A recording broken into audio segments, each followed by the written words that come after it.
Glad to see this many people in here. It's kind of nice to see a full room once in a while. So welcome you all to our meeting on December 18th, 2023.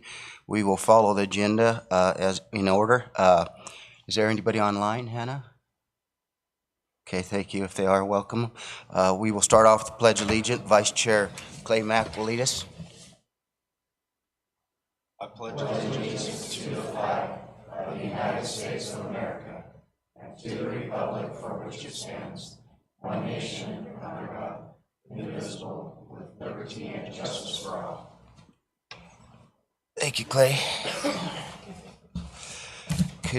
We need to go ahead and approve the minutes of the regular meeting and work session held on December 4th.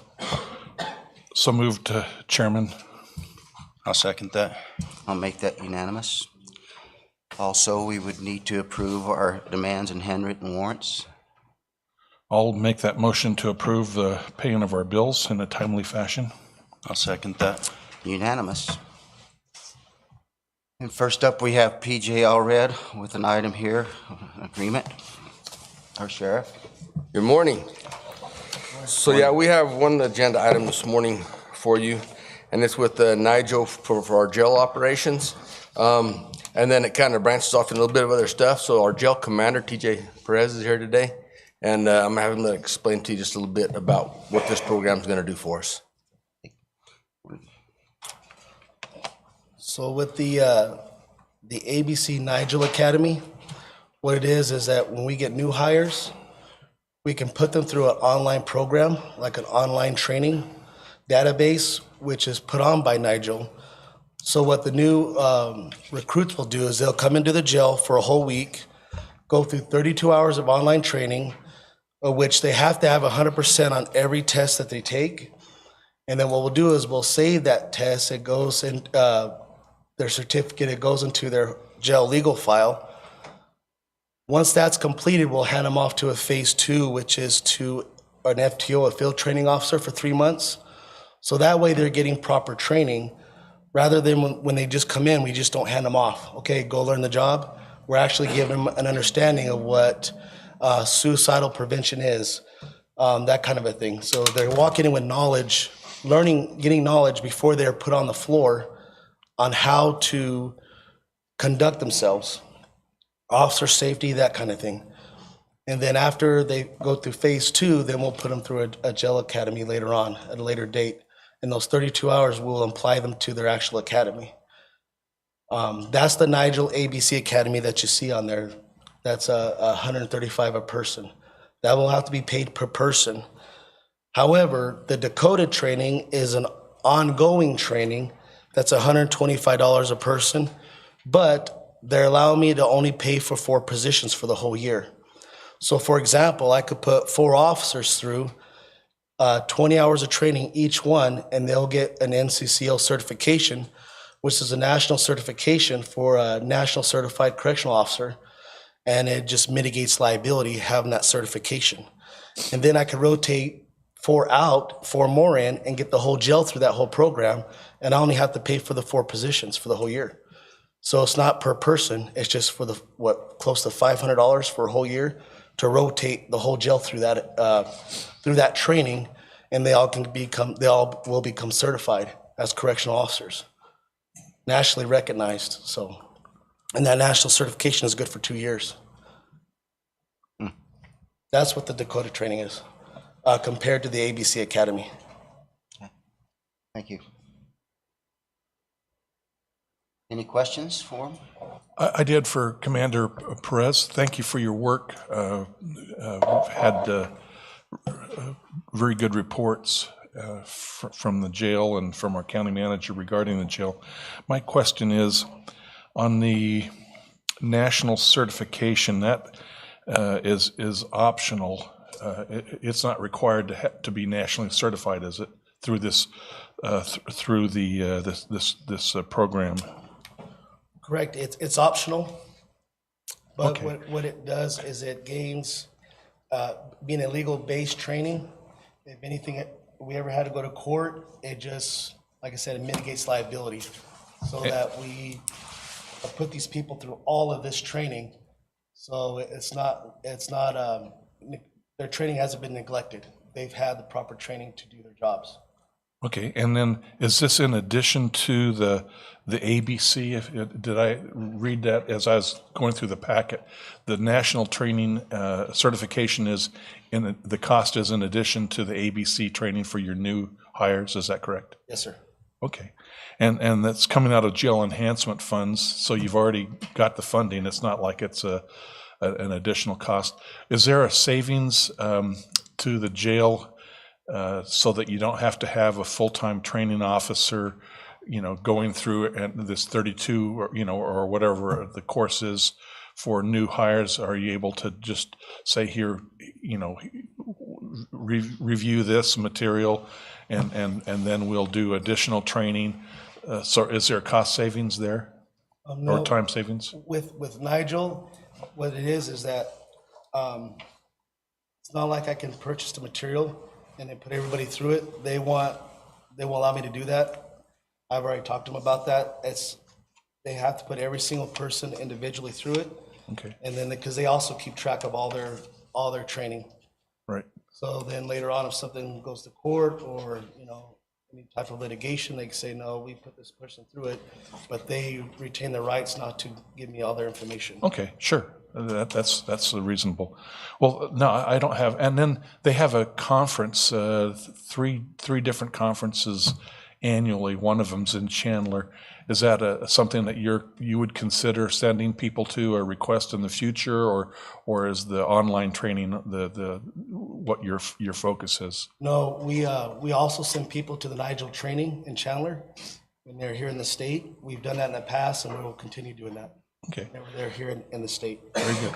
Well, thank you for your work. I'm satisfied, and it seems like a very good program. It's easy to miss things if you're with a training officer, with a number of new and the turnover that we have, the number of new recruits. So it's a good comprehensive program from what I've seen.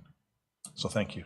Maybe just to clarify, so it's a lot of folks out here might not know, but the NIJO is National Institute for Jail Operations. That's what NIJO is when they say that. Also, they was talking about the Dakotas, and that is Detention and Correctional Online Training Academy is what that one is. Now, of course, a lot of stuff we all know there's a lot of book learning of things that you can learn. I mean, good heavens, they get masters and doctorates online nowadays, of course. But when it comes to the on-hands type stuff, then yes, we do have folks that are trained in our own facility to teach on-hands things that would be required through this business. But as far as books and that type of stuff, policy, that can all be done online. And it lets us keep our folks here rather than sending them off somewhere else to get this training. Good. Supervisor Mack, you have anything?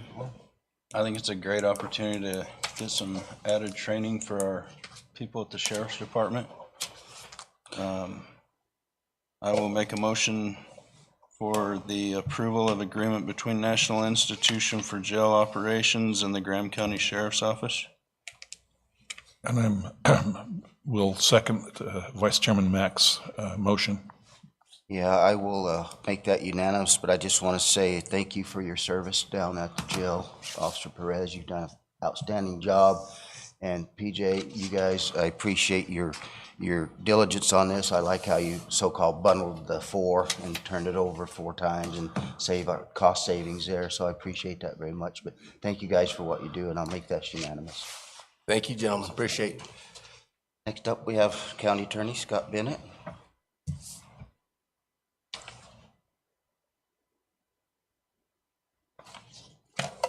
Good morning. Good morning. Excuse me. Thank you for letting me have a few minutes. We have a couple of different agenda items we'd like to present to you today. The first one is kind of a atypical and a happy agenda item. The Department of Public Safety has recently pushed out a grant that we went ahead and applied for. The idea of the grant is to help reimburse some of the costs that the counties have, well, not only the counties, but various law enforcement agencies has incurred in the prosecution and investigation of fentanyl crimes. Ultimately, it's not a ton of money and it's not a renewing grant, but they do have some funds, and we were able to apply for the grant, and I was very excited to see that we had been awarded some funds, and my purpose today is to ask the board to allow us to accept those funds. Basically, what we requested is our drug prosecutor's salary be reimbursed. And in candor, I requested 3 years of reimbursement, but they gave us 1, and I am grateful for it. And basically, the grant will work out to be just under $120,000. So it's my hope that the board will approve us accepting that money and help out the county a little bit with some of the costs that we've had to deal with our increase in cases and these fentanyl prosecutions. Thank you. Any discussion? Chairman, County Attorney Bennett, thank you very much. It was alarming, but it's also, I'm grateful for the prosecution of the 138 felony cases. Was that last year, calendar year? That is this year to date. That is. And I should say to date when I've put in the request for the grant, which, if I recall, I want to say was sometime in October. That is alarming.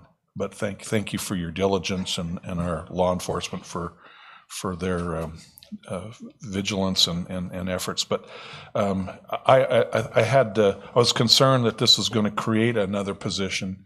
But your explanation, it's basically reimbursing or giving us money for the existing position. And because my concern was that DPS funds are sometimes a little bit elusive, and we create a position and then it'd be unfunded. But that's not the case. This is just your beating the bushes, going out, writing a grant proposal, and getting the funds for the county. So thank you.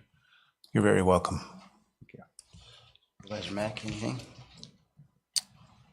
We're always excited to get money back. Exactly. Thank you for your work. Exactly. Exactly. I'll go ahead and, Chairman, I didn't know if you had a comment. No. I'll go ahead and make a motion then that that the board approve the agreement with DPS and the state regarding fentanyl prosecution, diversion, and testing funding. I'll second that. I'll make that unanimous. Thank you, Scott, for that work. Thank you. I appreciate it. The next item that we'd like to present today is the request for the board to approve an agreement between my office and local attorney Jeremy Waite. As the board is aware, based on the fact that we just got a grant, we've had an incredible increase in the amount of prosecutions.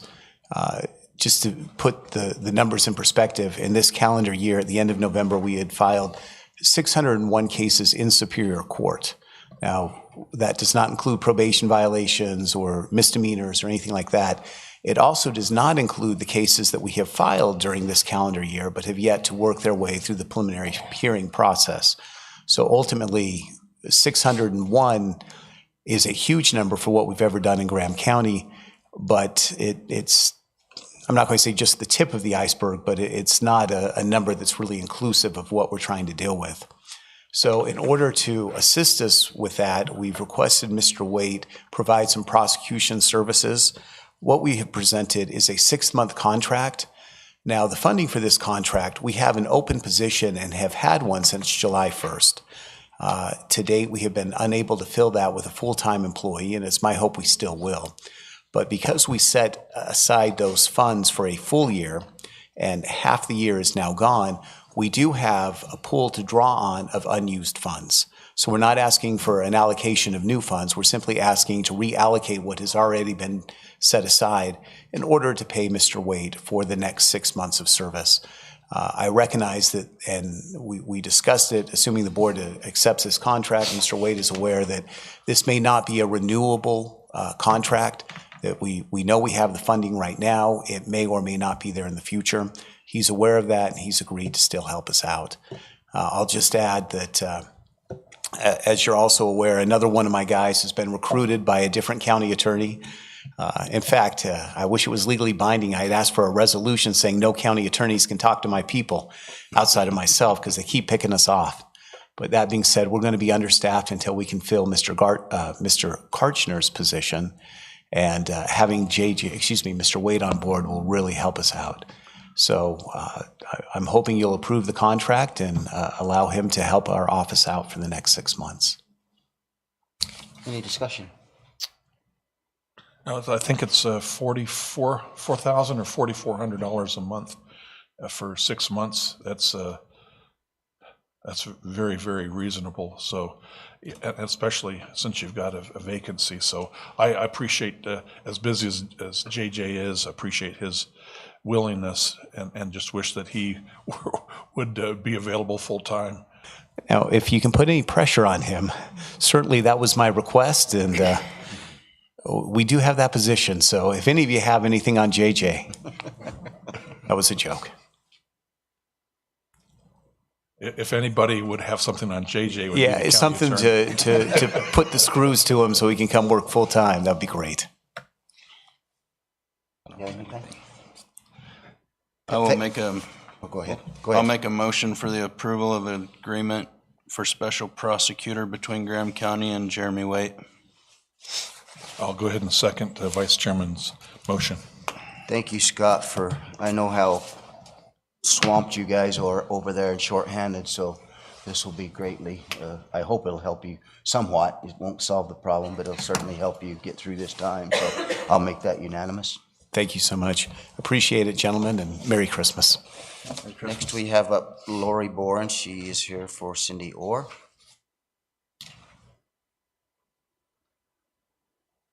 Good morning, thank you. Cindy couldn't make it this morning, so I'm here on her behalf. My request this morning is for the approval of 2 offers we received at the tax deed sale that was held last week on December 11th. Both offers for these 2 parcels were at least the minimum to cover all back taxes and foreclosure expenses per statute. Any discussion on this? No, just thank you for your collecting what, in some cases, we wouldn't see that money except for your efforts, so thank you very much. Thank you. I'll go ahead and make a motion that we approve the 2 offers, and I would note that, not in the motion, just note as an aside, that one of those offers was actually above the minimum. So thank you very much for that. I'll make a motion that we approve the 2 offers at the tax deed sale for the county. I'll second that. Make it unanimous. Thank you. Thank you. Next, we have Brian Douglas, Health Department.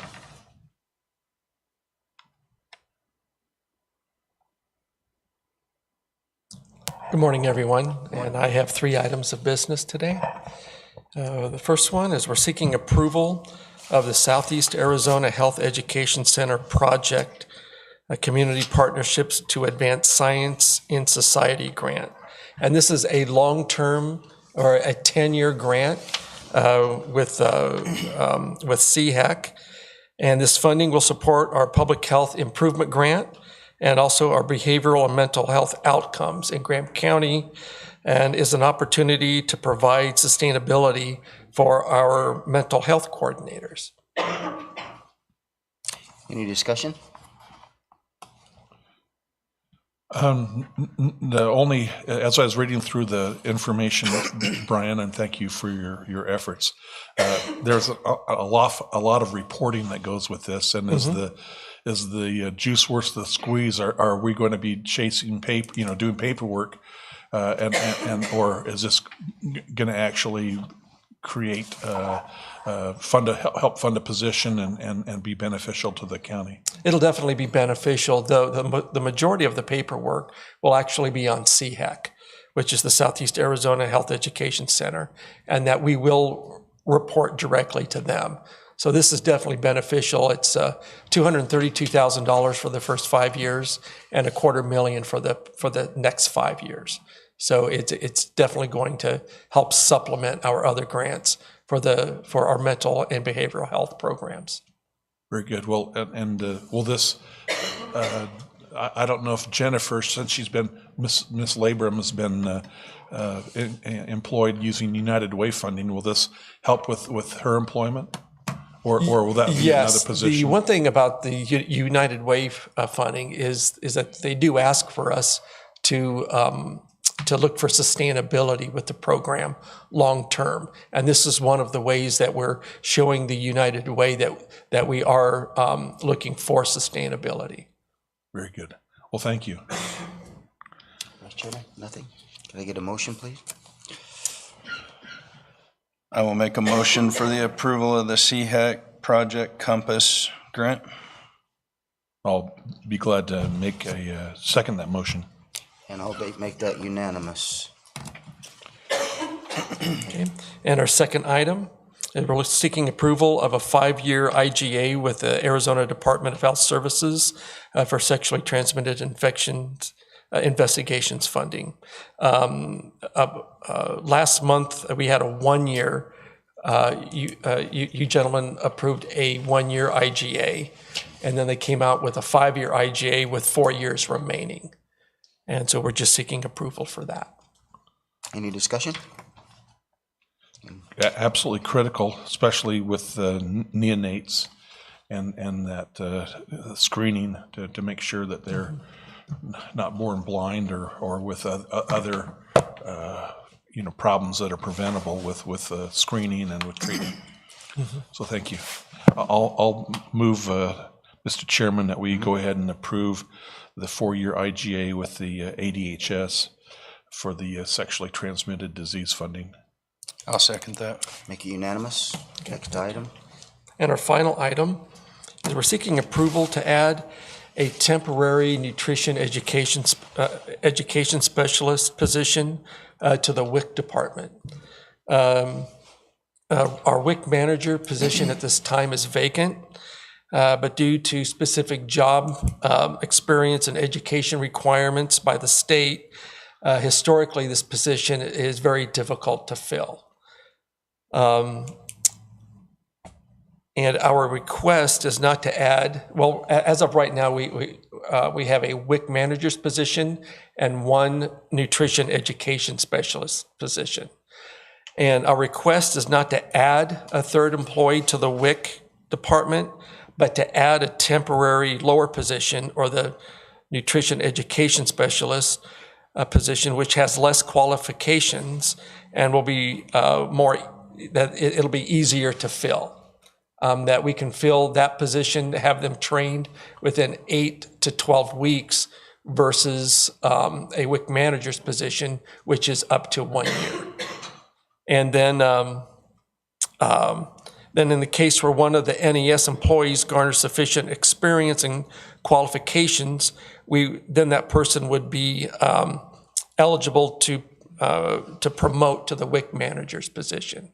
So what we are seeking is just a temporary NES position, just to get us by until that we're able to promote one of the NESs up to the manager's position. Any comments? No, it's what you have to do. Yeah.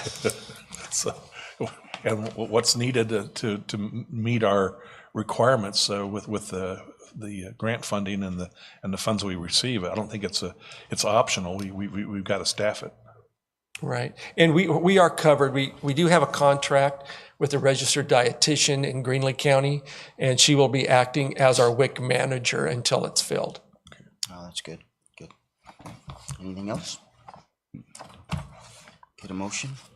I'll make a motion for the approval to add a temporary nutrition education specialist position in the WIC department. Oh, second. Make that unanimous. Thank you, Brian. Okay, thank you, gentlemen. Next up, we have Josh Alverson. Probation Department. And Judge Peterson. Good morning, Mr. Chairman, members of the board, Mr. Welker. So this morning I come to represent both Superior Court and probation. And as you may know, it was with some bittersweet feelings that I recently had announced my intent to leave the county and seek other employment or go to other employment, which will happen in first part of February. And as part of that, we Judge Peterson and I have worked with Ms. Norris Blake, with Mr. Welker, with Ms. Rodriguez to figure out and organize things, as I have been for the last almost 12 years, 11 and a half years, working in a dual role. We've worked together to be able to appropriately divide those two roles of Chief Probation Officer and Court Administrator, and come to please seek approval of that division.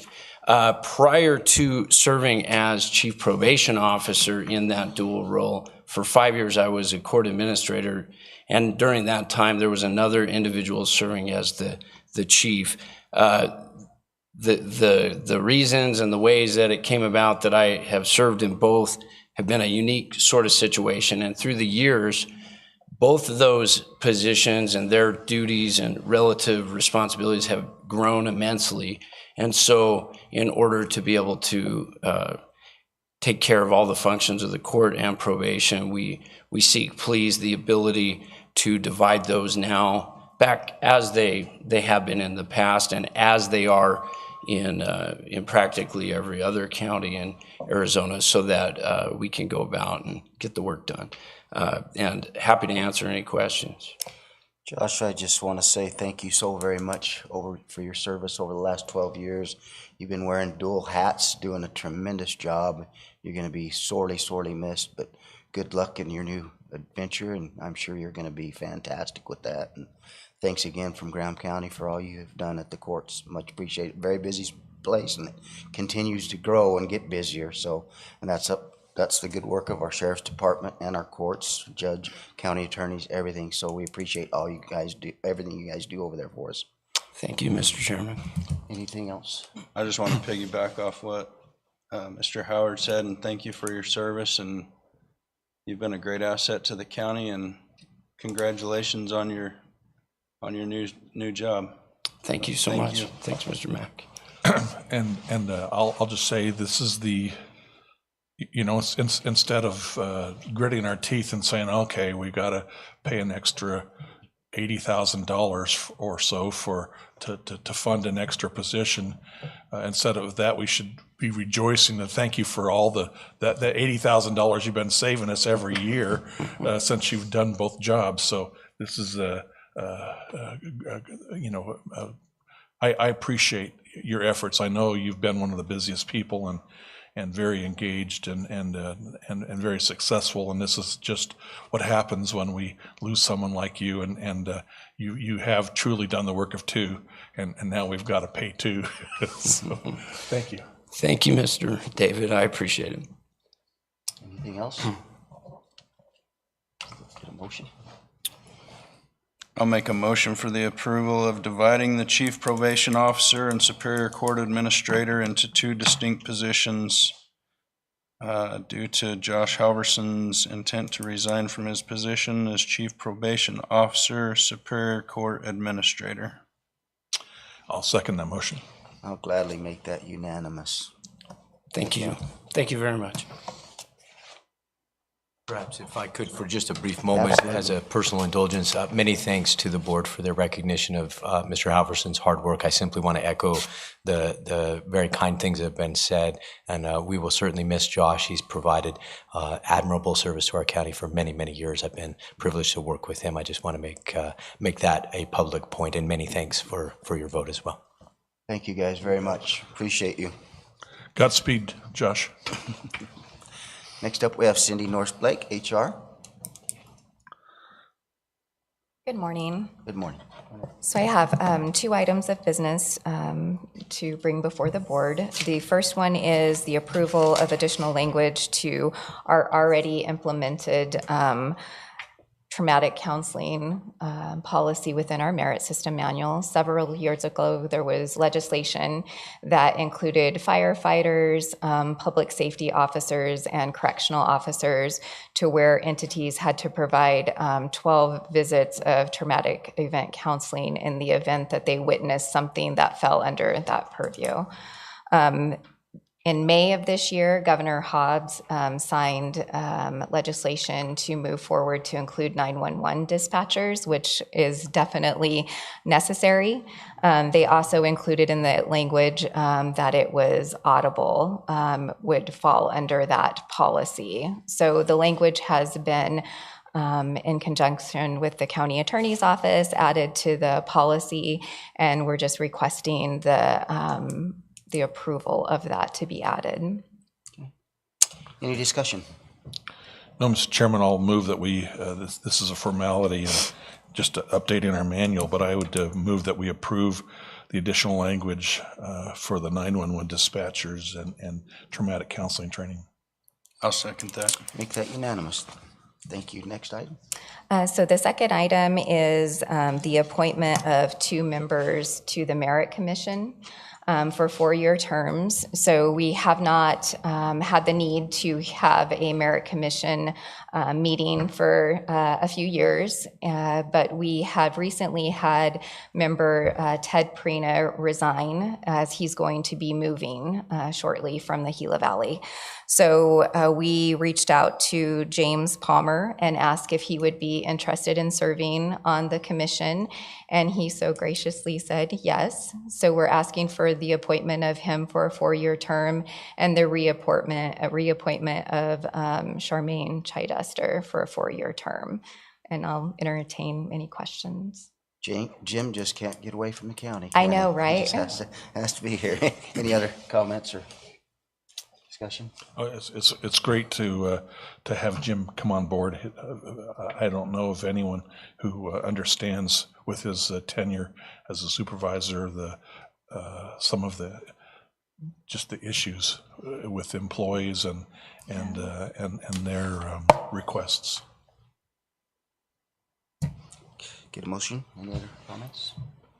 Sure, this is an easy one. I'll go ahead and move that we approve the appointment of Jim Palmer and reappointment of Charmaine Chidester to 4-year terms for the Graham County Merit Commission. I'll second that. I'll make that unanimous. Thank you. Cindy. Next, we have Jennifer setting in for Julie Rodriguez at Finance. A very welcome addition to our office. Thank you so much. Good morning, members of the board, county manager, elected officials, department heads, and members of the public.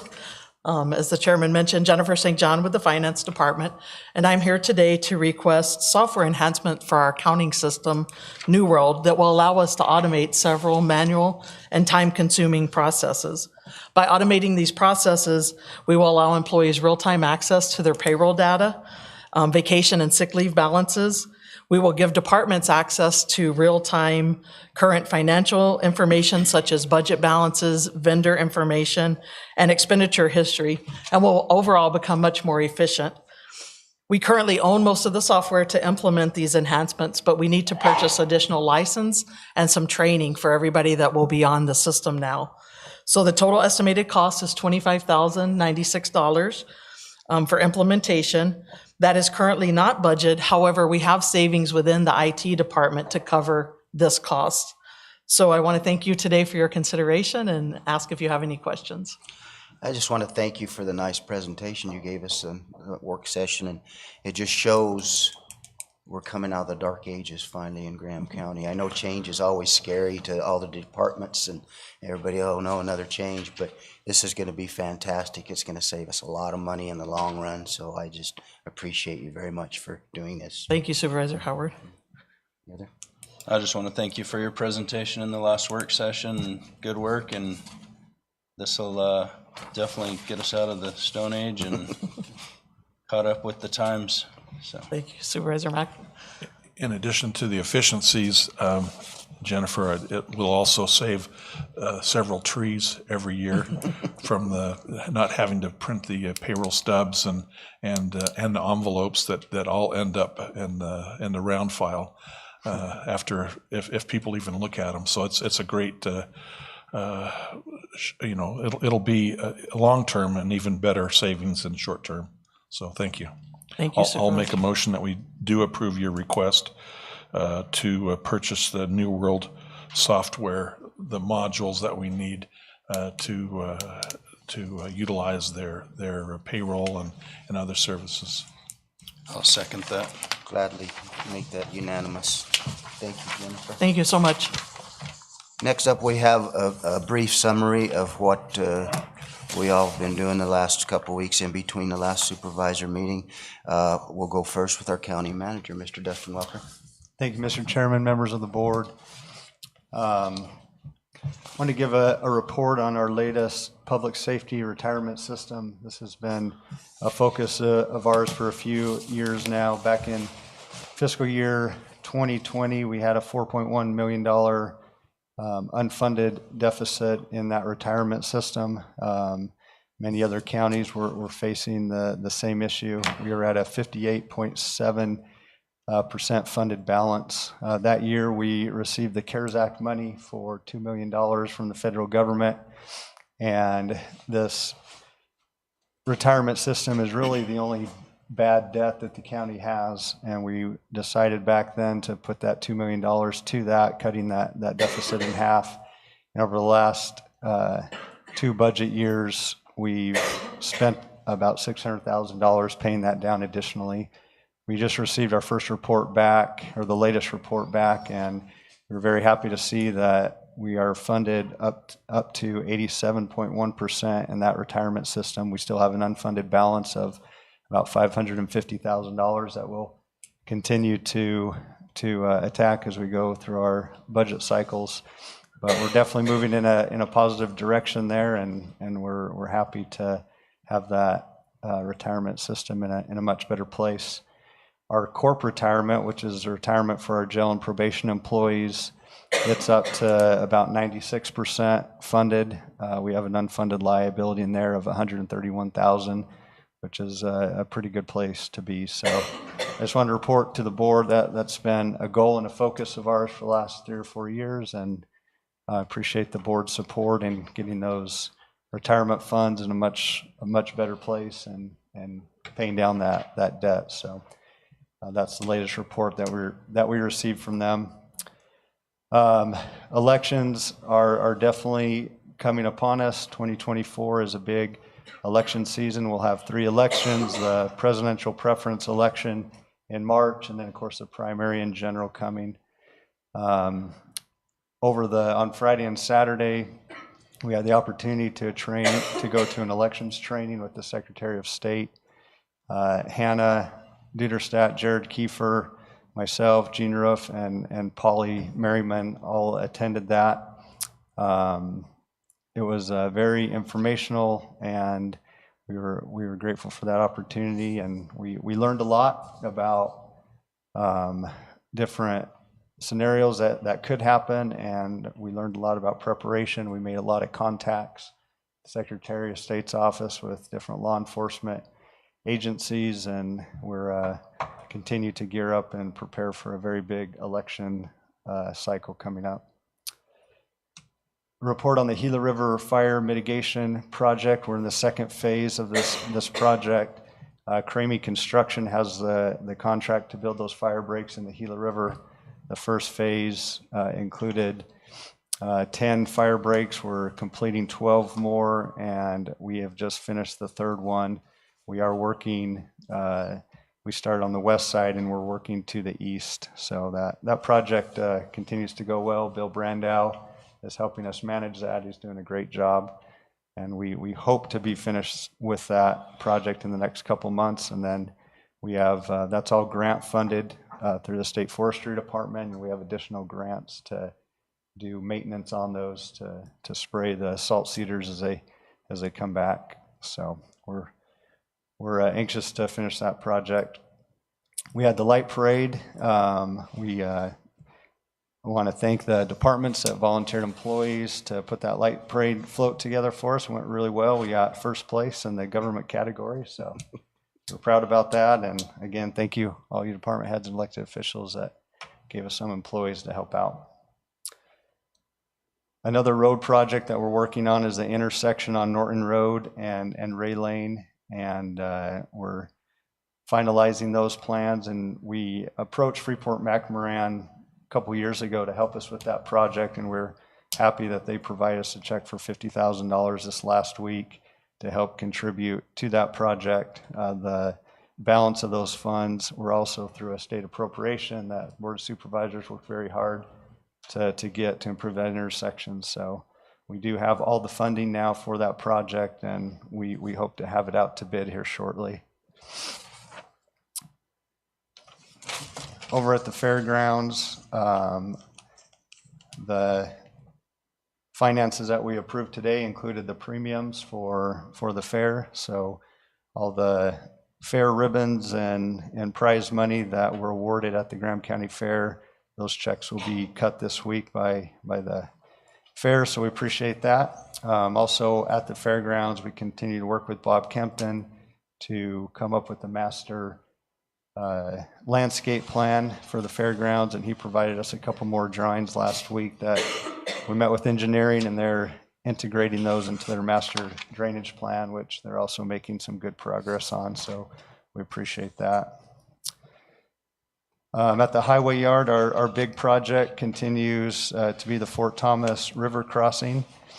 We were able to pour the last of that water crossing and pull the forms and start working on the approaches over the next couple weeks. We are over in our Seneca borrow pit processing dirt. As you know, that road where the pavement ends to the bridge is very rough. It hasn't been touched for probably 20 years. There's not enough material there to build the road back up, so we're actually going to have to haul in material and build that road back up to the approaches. So that'll take a couple weeks, and then that project should be complete. We are very grateful for the highway department for doing that project completely in-house. It has been a major challenge, but we're very proud of our crew for doing that. They've done a phenomenal job.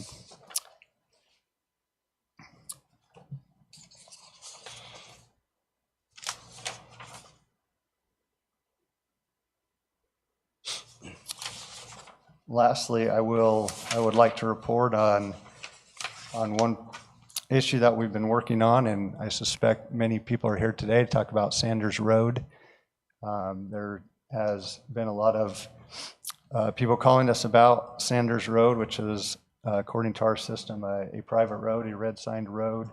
We've been given a lot of information from the public that lives on that road and around that road, which we appreciate. We've processed all that information that has been given to us, and we've done our own research. We've plotted out right away in our engineering department, and as of today, our conclusion is still that is a private road. Having said that, continue to tell the public we will process any information you're giving us. I received an email over the weekend from Mr. Kenny Wilson, and I have not had time to process that email. I have read through it, but there is more information there that we'll continue to look at and see if that changes our position.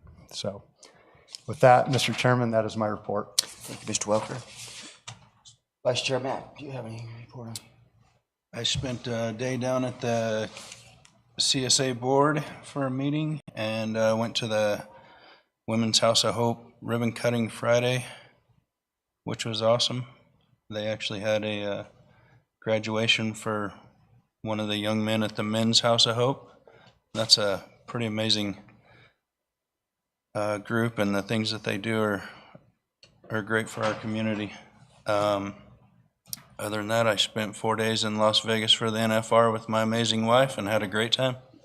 Thank you, Mr. Supervisor David.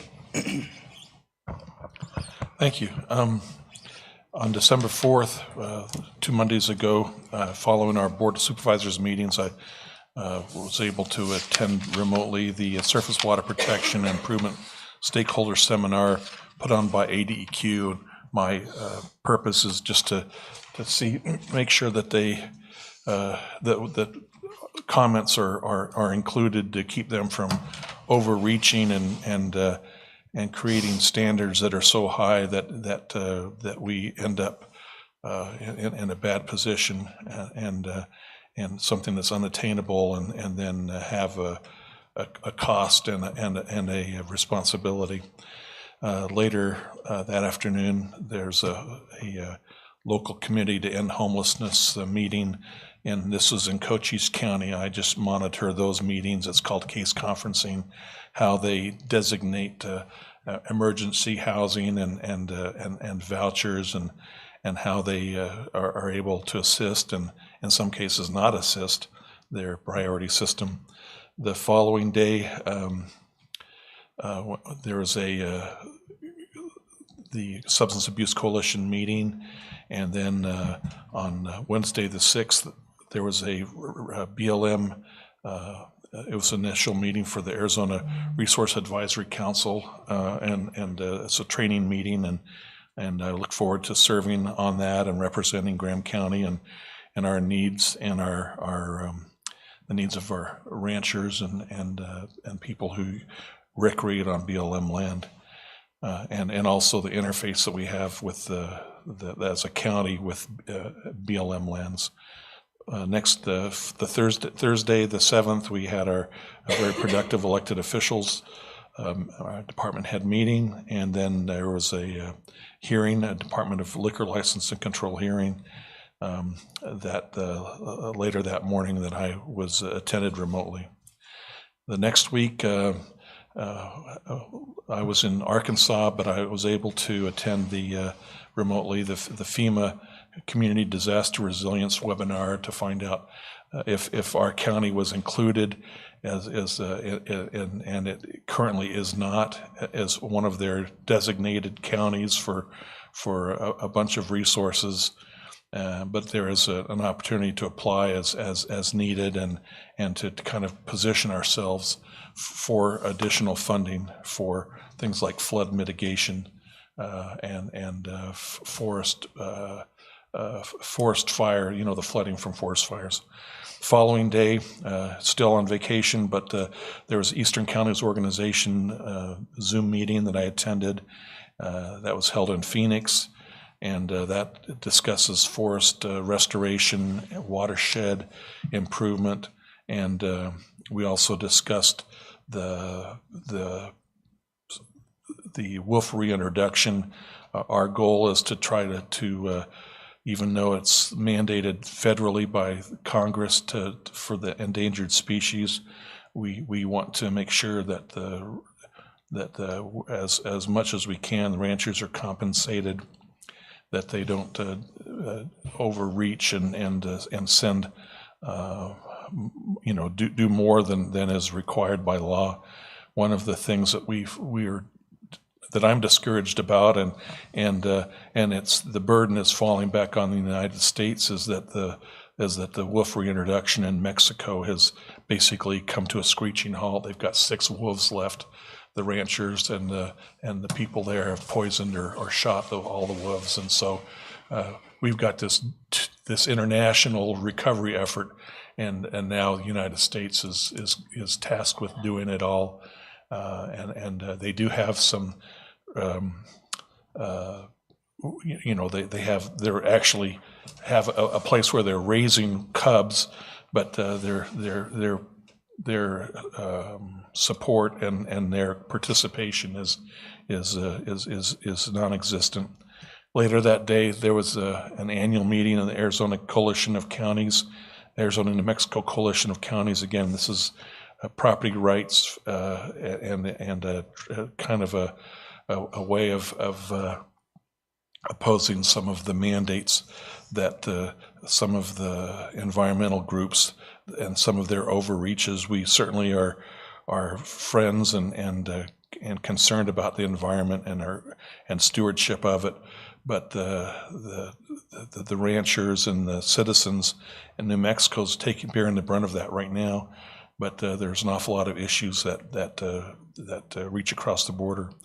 And finally, I came home and went to a school board meeting on Safford School Board meeting December 14th, and then joined vice chairman at the Caring Hearts Sober Living Home groundbreaking ceremony. We both represented Chairman Howard, who has been the president of that, and it's amazing they've been able to raise nearly $600,000 in 6 months, and so that was and the citizens of Graham County through and it's kind of a poetic justice that the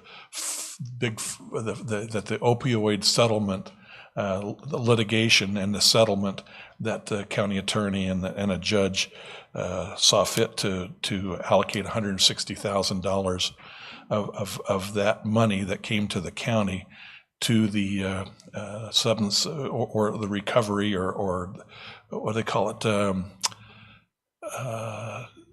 Recovery Angels, is that what we're talking about? Well, not Recovery Angels, but just Reentry. Yeah, the reentry program for people who are on drugs or alcohol, and this is a very good use of those funds, and it gives the court an opportunity to place people somewhere other than prison, if they'll do their part.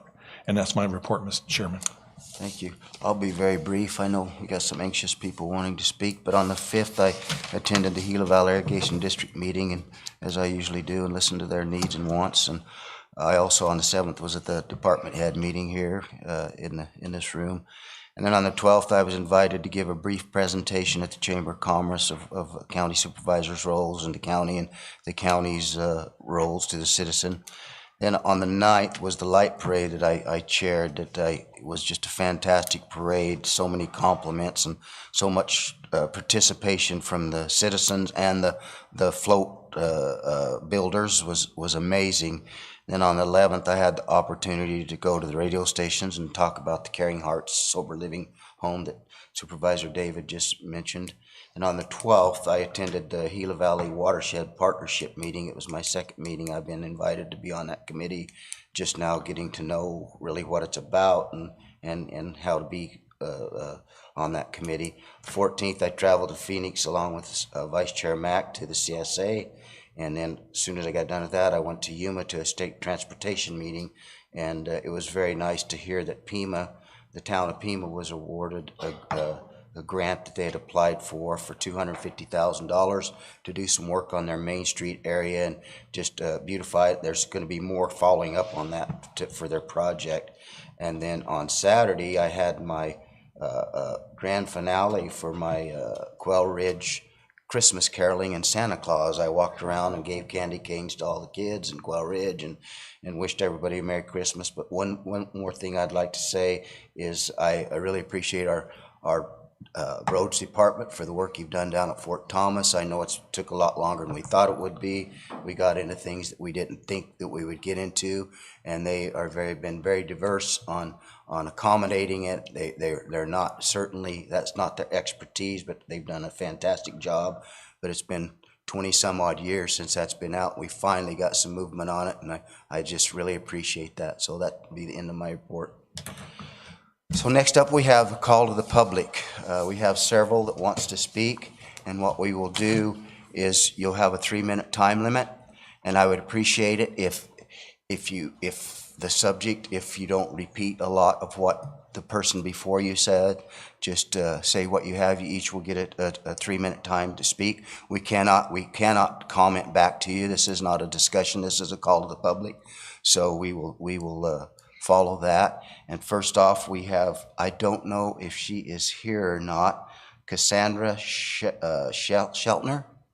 Is she here? I think her problem's already been solved, or the discussion's been solved. So we'll move on to our first speaker, who is Jean Metcalf.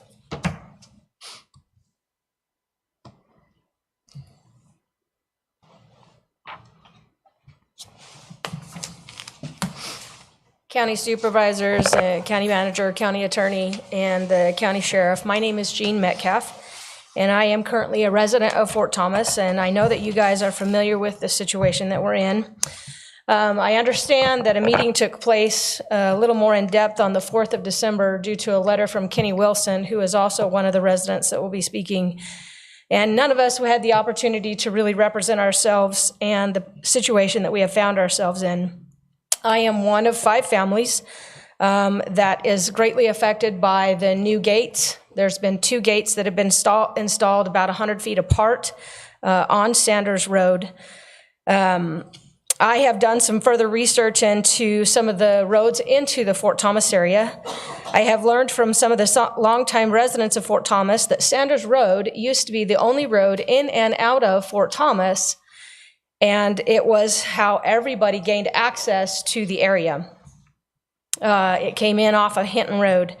One of those residents, longtime residents, his name is Ellis Black, who was an employee of Graham County, and he was actually also tasked with the Graham County Department of Transportation to blade those roads and to keep all the roads in good working order for the residents of the area and for the Fort Thomas School District.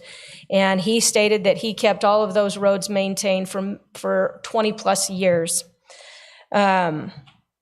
Then I decided that after I looked into Sanders Road, I know that you guys own, the county owns parts of it, but I also know that there are parts that are not owned by the county. And so I decided to do a little bit of research on Black Rock Road. And Black Rock Road is currently maintained by the county with a blacktop road. And as I was going through the county maps on the county website, I started clicking parcels going down that road.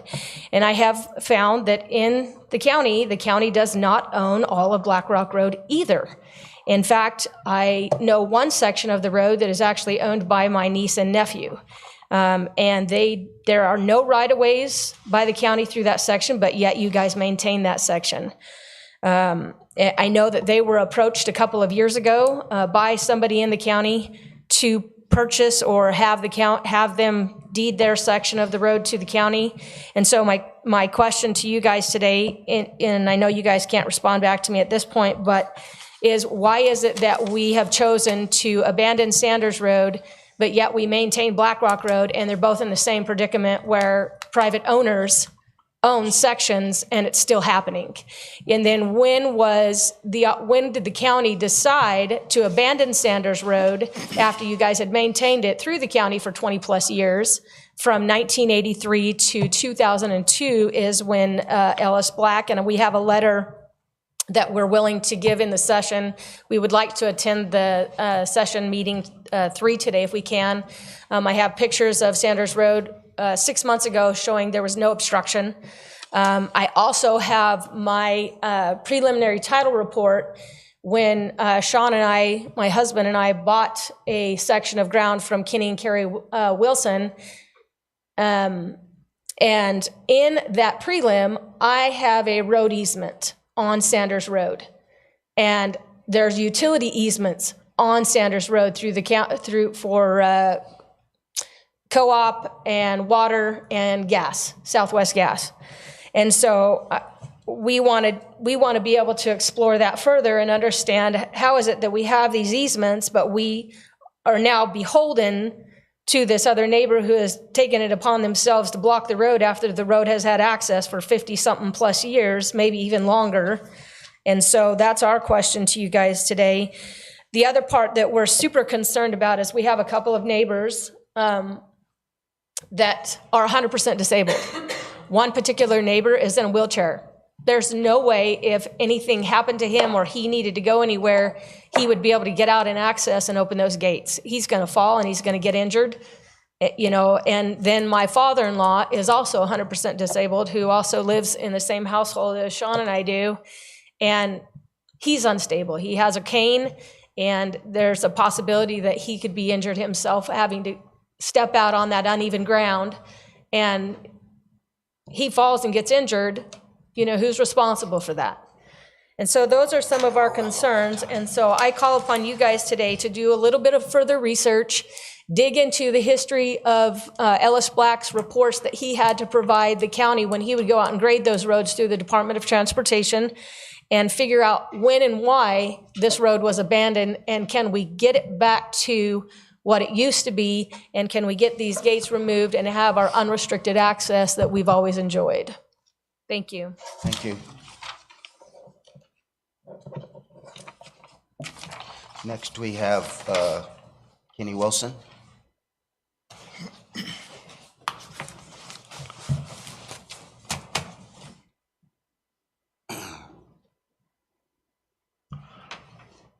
PJ took off his hat, so I guess I better take mine off at the same time, huh? Gentlemen, on behalf of the citizens of Fort Thomas, readily thank you for your efforts on our behalf with the bridge. It will provide a means of access to our assets on the north side of the river. Personally, I can get to my livestock, get to my ranch lease, get to things that I need to do rather than driving around through Eden. So I greatly appreciate that and thank you on behalf of the citizens of Fort Thomas. As you'll recall, gentlemen, it was an effort between all of us to get that bridge taken care of for the good of the public, correct? I went to Johnny Howard, I went to Mr. Welker. We actively engaged with each other, met at Meg's, did what we needed to, and I think we can all readily recognize that that effort was made for the good of the public. Unfortunately, we are, in my opinion, accosted with the same situation today. We have something that has unfortunately, tragically, sadly happened in Fort Thomas where one party has affected the public good. Now, on discussions with Mr. Welker and Mr. Howard and others, we have come to the conclusion that the county cannot help us in their efforts simply because of the color of the sign on the road. I would dispute that respectfully and argue that there are things that are more important than a color on the sign on the road. You now have 5 families that are adversely affected because of the actions of one. I outlined in an email sent to Mr. Welker, Mr. Howard, and others yesterday, 5 actual concerns that I have, 5 issues that I have that would enable the county to act if they choose to so do. I do not believe that this is strictly a civil matter. I believe this is a matter of public good, just as the bridge in Fort Thomas was a matter of public good. There will be others who speak to you about their concerns. Carrie and I personally, our property is now devalued. I have 4 years and $150,000 invested in a feedlot and an arena. And I guarantee you that no one will be in a hurry to buy my assets if, because of the actions of one, have to open 2 gates 165 feet apart simply to get even with another neighbor. I would urge you wholeheartedly, plead with you, beg with you to consider more than the law on the color of a sign. And I would urge you to contemplate the overall public good, which you are by fiduciary measures obligated to uphold in your respective positions. Mr. Mack, I can absolutely concur with your wholehearted enjoyment of the NFR. Carrie and I went last week and we spent 6 days, watched our son-in-law rope. I will gladly report to you that Graham County was well represented, that some money was earned in the World Series, and we even had a gentleman from Wilcox who took the average in the NFR. Again, thank you. Thank you. Thank you for your efforts in our behalf. Thank you for the efforts in the bridge at Fort Thomas. And please, we would ask you to look at the overall good, not just the color of a sign on the road. Thank you, sir. Thank you. Next, we have Cheryl Cooper.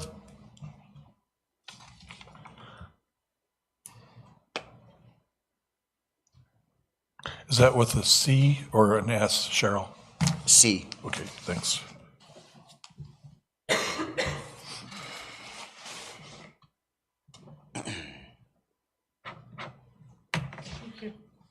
So basically what I'm looking at is there's 2 things. It's a prescriptive easement and an implied easement. If it's landlocked, no access, easement must be an absolute necessity. A court order grants owner access to their property through an easement by necessity. My husband is a handicapped one in a wheelchair. These are the people that will be blocked if that road has a fence, has gates on it. My handicapped husband, me, 2 nurses 2 times a week, 1 doctor once a month. The fire department, I've had to call them several times. The ambulance, I've called them several times. The oxygen company has to come in as needed. The Vista recycling comes in 4 times a week, a month. Electric, natural gas, UPS and FedEx. Most people don't think, oh, that's just a company. They bring some of his medical supplies. He has to have them. They're not going to get out and open the gate. 2 gates, FedEx, UPS, they'll put the packages somewhere else. When I come home and told my husband that the road was blocked, his blood pressure went sky high. And when the nurse came out on Thursday, after I came in on Wednesday and the gate was locked, she said, "What's going on?" I said, "We're blocked out. There's not a key on there." But if they put a key on both of those, there's 12 people, 12 that will be blocked out. Some of them won't even try to come in. We know that the FedEx, UPS, a lot of times they will take a picture of the package and set it at the gate. Not because they don't want to open a gate, it's because they're on a schedule. If we get blocked out, all of these people that I listed are going to either have to have a key or somebody's going to have to get down there and open the gates and close them. And I know that there's a sign that says, "Can't you read?" I can read it. I can read the sign that says it must be closed. What I can't read is why, according to this, because it is a prescriptive or a necessity easement, why that little place has been blocked off to all of the medical people that need to come out. They're not going to come out if they can't get in. If that gate is shut, the ambulance has to take time to open those gates. Then, according to that sign, they have to take time to shut those gates. I've already called the ambulance in the last month. I've called the fire department and the ambulance several times. My parents bought that place in 2000. 23 years right now that road has been open. One person or one family has decided that little area is blocked off. All I'm asking is, please don't do that, because my husband needs that help. I can't lift him. He's 600 pounds. I cannot lift that man. When he falls, we call the fire department. And because it might be blocked off, it's going to take them a little bit longer. I've already called because he thought he was having a heart attack last month. Please, don't block it off. It's maybe 300 feet. That's all it is. There's easements on both sides. My parents granted an easement on my property. There's one up above the people that have put these gates in. Please don't do this. It's not just because people are getting blocked off to go to work. It's because we have handicapped people. She has one, I have one. There are several others. Please don't block it off. It takes too long for ambulance, fire truck, nurses, doctors to come in, get out, open a gate, drive through, close it, or me sitting down on the gate and open them each time somebody comes through. That's all I'm asking. Don't close it off completely. Thank you. Thank you.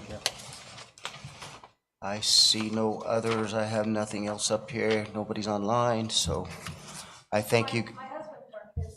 Did he? Let me see.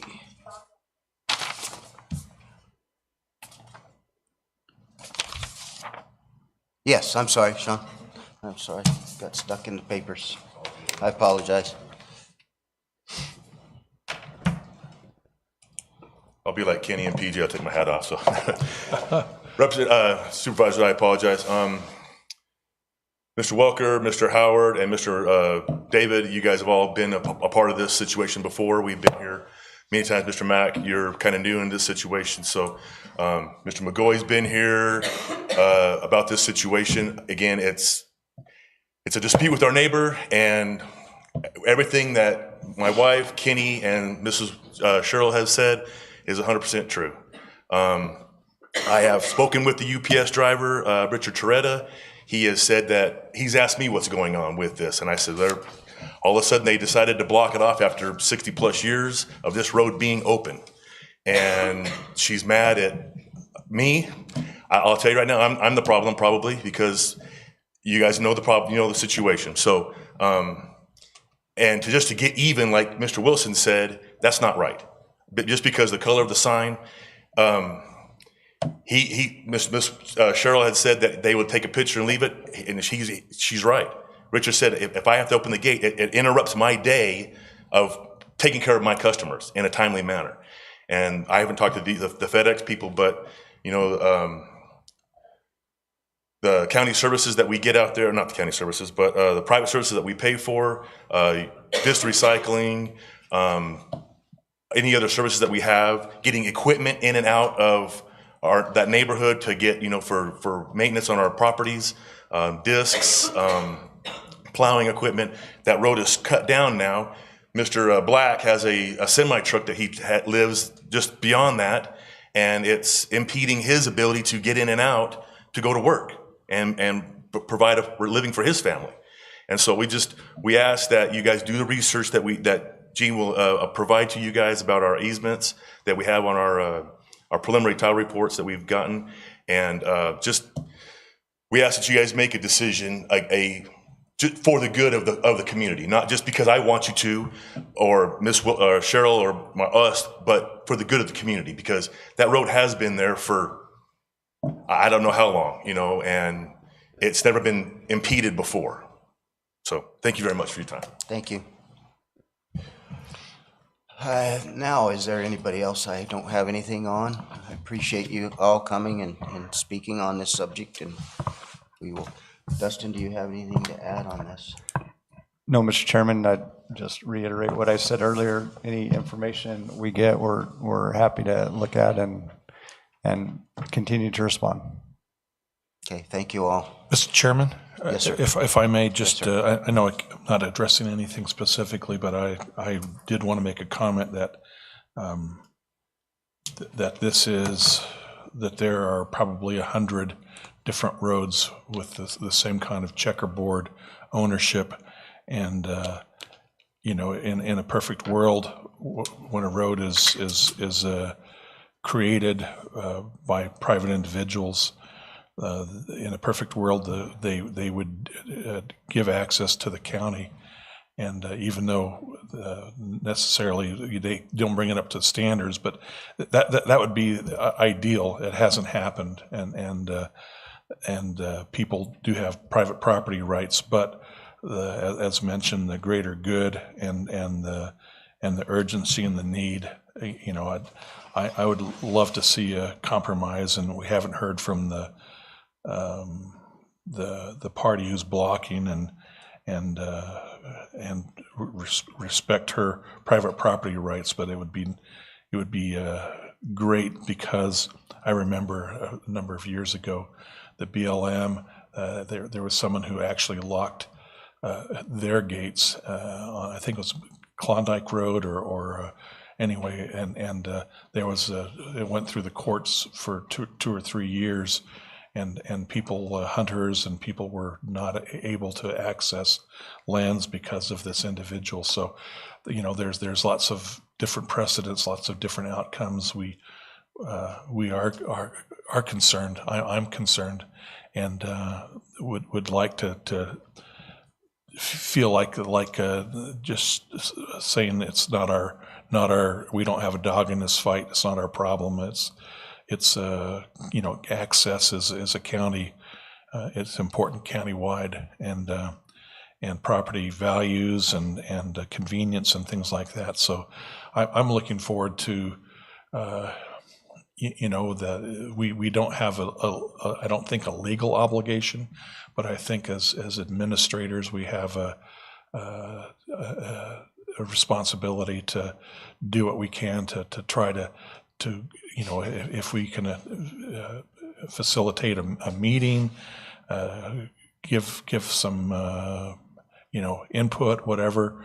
I am in favor of that, and not just having it become you all, it's like a bar fight. You all take it outside, don't wreck the bar. So I'm anxious to get this resolved, and I know I'm limited.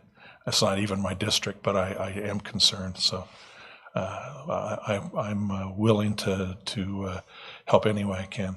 Thank you, Supervisor David. Nothing else, we'll move on to item 16.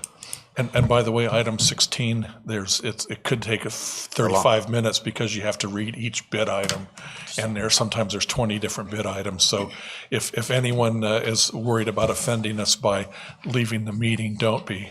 This is quite a time-consuming endeavor, this next agenda item. Okay, we're gonna start out with number 4 here, a culvert pipe. Would you like to open that? You got to do one at a time, right? Yeah, just one bid on that one. There's just one bid on this one.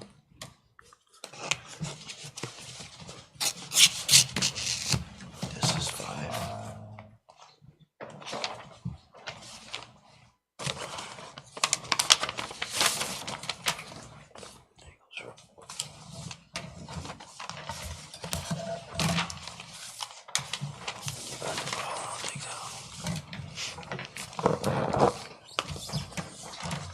This first bid is for culvert pipe. This is bid number 24-04. I will read as quickly as I can here. On an 8-inch round, 60 galvanized, price $1198, $487. On 12-inch, 16 gauge, $1871, $869. On 18-inch, 16 gauge, 26.73 and 15.41. 24-inch round, 16 gauge, $34.73 and 26.70. 24-inch squash, 16 gauge, 39.35, no bid. 30-inch, 16 gauge, 42.64, 35.24. 30-inch squash, 16 gauge, 48.43, no bid. 36-inch, 16 gauge, $50.73 and 45.97. 36-inch squash, 16 gauge, 57.65, no bid. 48-inch round, 14 gauge, 83.49 and 77.05. I apologize. This is from Pacific Corrugated Pipe Company. And they are the only bid on the culvert pipe. Do we need to make? We can save the motion for the end. For the end, okay. Next, we have cover materials for chips. That'd be item number 5. There's these two, Dustin. There's these two. For chip materials, this first bid is from Tri-County. We had 2 chip specifications, one a class 1, which is the ADOT 404-2.02 standard, and then we call it the new Graham County chip. It's our custom chip specification. On the ADOT from Tri-County, there is no bid for the Graham chip, $25 a ton, or 1.14 cubic yard per ton. They also have an AB bid in here, so I will save that for the AB bid, which is number 13. Can you put that on pile 13? This next bid is from Brimhall Sand and Rock. Their ADOT bid is $90 per ton. Their Graham chip bid is also $90 per ton.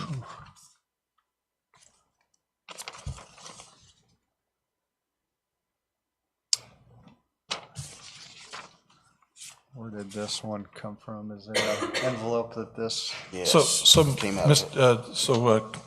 County Manager Welker, were there 3 bids or just 2 on the chips? 2. There was one for the ADOT spec and one for the Graham County spec. But did CKC, did they put in a no bid on that? So I have CKC's right here. I haven't read it yet. Okay, so very good. I read Tri-County's first, Brimhall's next. Good, okay. And this one's from, I couldn't find the envelope, sorry. This one's from CKC. For the ADOT spec, they did no bid. For the Graham County chip, they did $28.78, which is 0.78 cubic yard per ton. And then did they have a delivery? Was there an option for delivery? Or was that just basically from the plant? It's always pickup, right? Pickup. Yeah, we pick up from Very the good. plants. Thank you. Yeah. Thank you. Next, we have petroleum products. We have 2 bids. Here's one.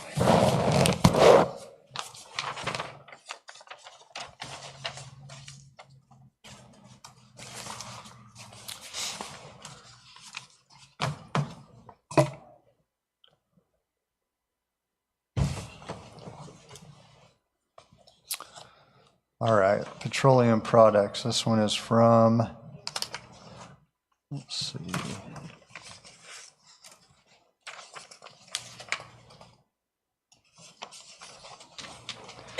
This one is from Synergy. And going from left to right on the motor oil, 0W20, no bid, and $19.64 per gallon. On the 5W30, and when I say across the top, there's conventional, synthetic blend, and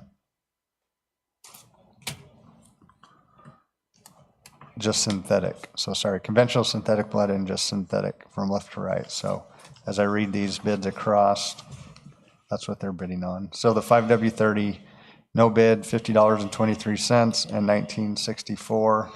On the 1540, $16.75, $19.97, and no bid. On the gear lubricant, 8W90, $3.71 per pound, no bid, no bid. On the gear lubricant, ADW-140, synthetic, no bid, and $7.15 per pound. On the hydraulic oil, grade 32, $13.58 per gallon and $28.14 per gallon. On the transmission oil, heavy duty, 30 weight, $20.84 per gallon, no bid. Transmission oil, heavy duty, 50 weight, $20.84 per gallon, no bid. Synthetic trans oil, 50, no bid, $8.18 per pound. Transmission fluid, $17.70 per gallon. Transmission fluid, multi-vehicle ATF, $24.44 per gallon. Turbine oil, $68, $23, $29 per gallon. Grease moly, $6.93 per pound for the 400, and for the 35, $6.93 per pound, and for 35-pound pails, $7.04. Stream pressure grease cartridges, $6.63 per tube.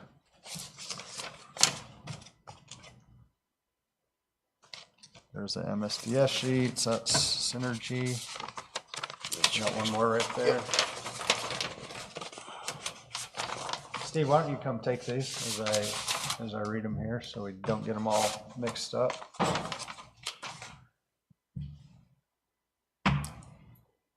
Here's the culvert. There's the chips, and that's The going petroleum. pile of petroleum. All right, this next bidder is from Safety Klein Systems. Same thing across the top, conventional, synthetic blend, synthetic. Motor oil, 0W20, no bid, $11.62. 5W30, no bid, $9 a gallon, $11.60 a gallon.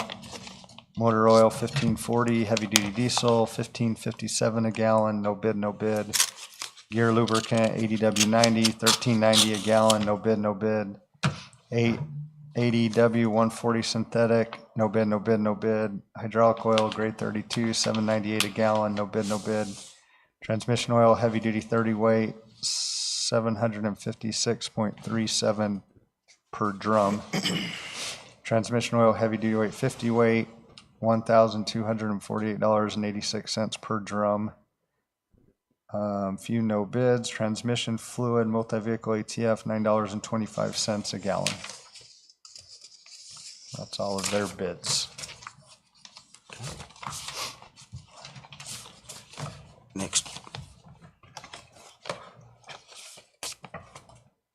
Next, we have emulsified asphalt. Emulsified asphalt, this is from Hawker and Evans Asphalt Company. And that is price per ton on the CRS2, and this is total with taxes and transport, $898.62. Prices per ton on the CRS-2P, $946.66. On the CQS-FSR 1-to-1, $575.89. On the CQS-LM 1-to-1, $616.66. There's a minimum order of 24 tons per load, fee for a short load, $130 per ton. Plant location, Mesa, Arizona. Material spreader, hourly rate, $410.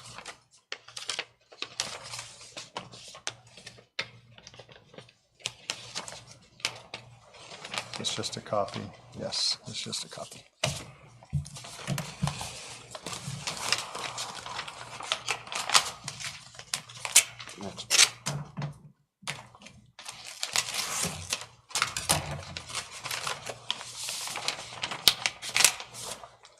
Next, we have grater blades.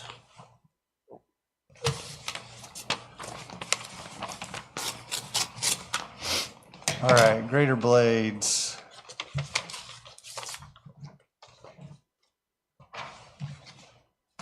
This is for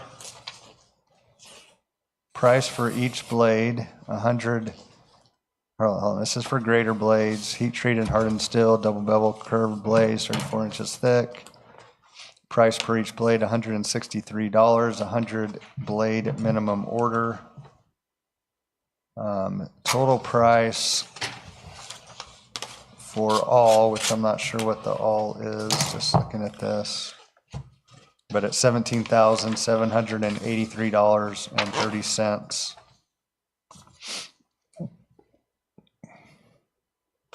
And that is Volk Manufacturing Company.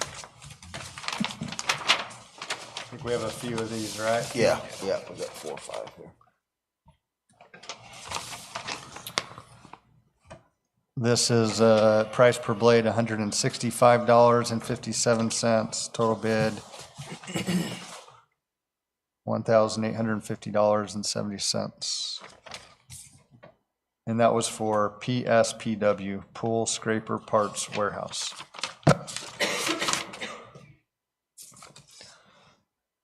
This is from Empire Machinery, $130.78. Total bid, $14,268.10. That is out of their Tucson office.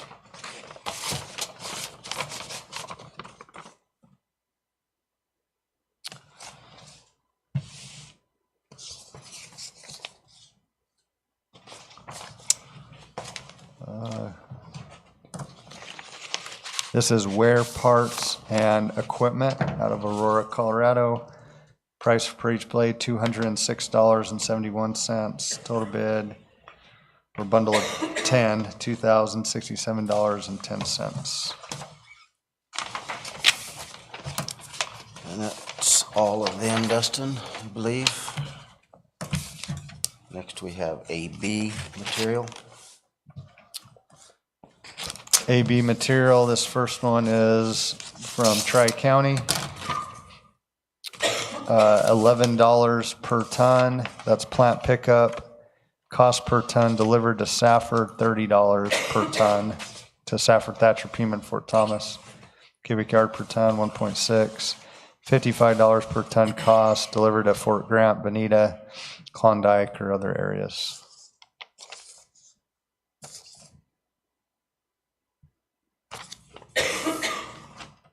Oh, they've got a cold. Add that to the cold mix. It's just a no bid, but. Cold mix, the last one, okay. Was there another AB? Oh, CKC. 2 of them. Okay. CKC bid for AB, $11.73 for pickup, no bid to deliver anywhere. Cubic yards per ton, 0.57.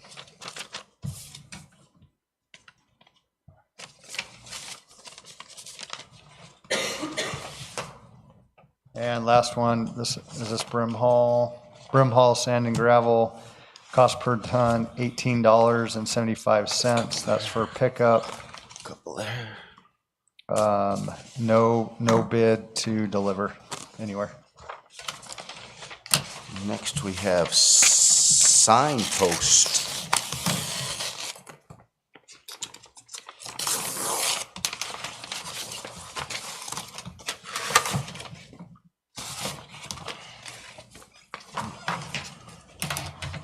I don't want this one to get away.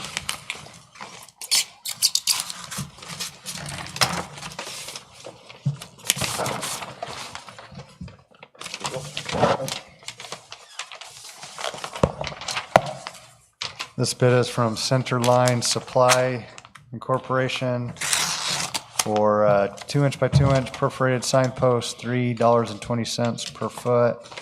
2 1/4 by 2 1/4, $3.95 per foot. 2.5 by 2.5, $5.62 per foot. 2 1/4 by 30-inch. That's Telespar anchor, $12 each. And sorry, that was from, did I say that right? Centerline Supply Company.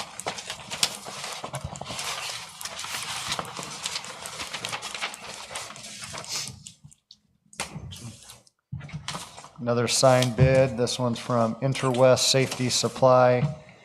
2-inch by 2-inch, $5.07 per foot. 2 1/4 by 2 1/4, $11.4 per foot. 2.5 by 2.5, $12.19 per foot.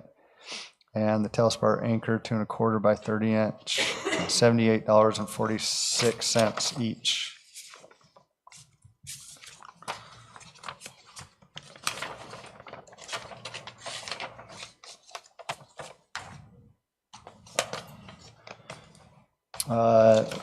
This bid is from Accessories Squared Southwest Inc. for 2x2, $5.04, 2 1/4 by 2 1/4, $5.63, 2.5 by 2.5, $6.21, and then the Telespar anchor, $14.83 each.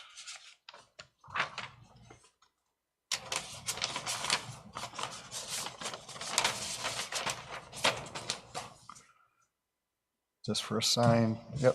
Yep, there's got 2 more. 2 more sign bids. Vulcan Incorporation, 2x2, $4.69, 2 1/4 by 2 1/4, $5.36, 2.5 by 2.5, $7.81, 2 1/4 by 30-inch for the Telespar anchor, $18.72 each.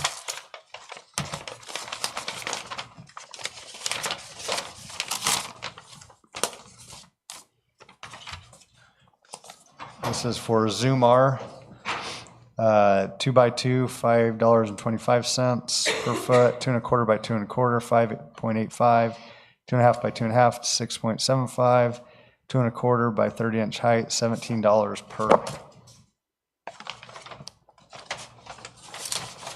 That'll do it for the signposts. Now we have the cold mix. We have 2 bids.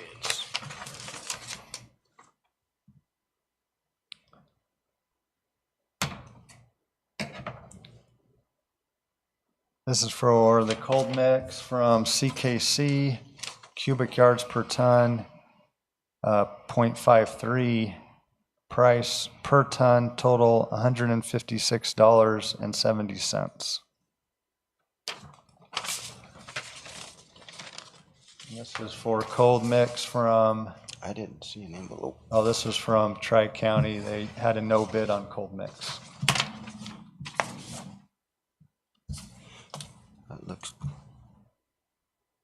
That looks to be the end of them, Dustin.